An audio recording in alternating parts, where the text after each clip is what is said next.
后个月就要过年啊，真咱基金会逐年拢会办年菜募款的活动，不过今年的金额是无理想。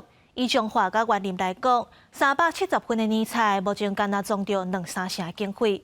基金会呼吁大家同齐做爱心，好让细族群嘛会当过好年。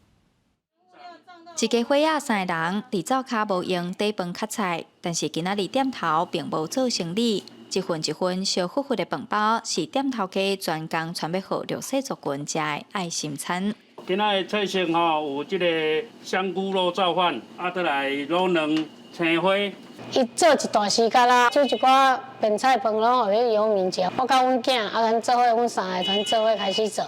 仁安基金会彰化站逐日拢会提供食物，互有需要的家友甲弱势族群，有袂少店头响应，同齐做爱心。除了平常时的爱心餐，即阵就要过年咯，基金会嘛开始募集年菜，但是今年募款的情形无理想。以彰化来讲，目前敢若募到3成经费。彰化遮传统的产业较侪啦，所以讲今年的景气较歹淡薄，所以募款的状况较歹淡薄。神书馆外拢是泡面啊、米食的物资，咱因为今年又要过年啊，希望讲互遮的韩式食到较澎湃的物件。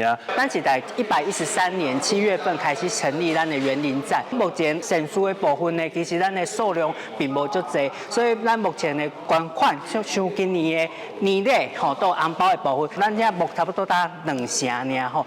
仁安基金会表示，彰化站、参园林站拢总需要370份的年菜甲红包，预计明年的1月13开始发放，即阵剩无2礼拜的时间准备。基金会嘛呼吁社会同齐来做爱心，互弱势族群有路无厝的人，嘛会当伫围炉暝食一顿饱。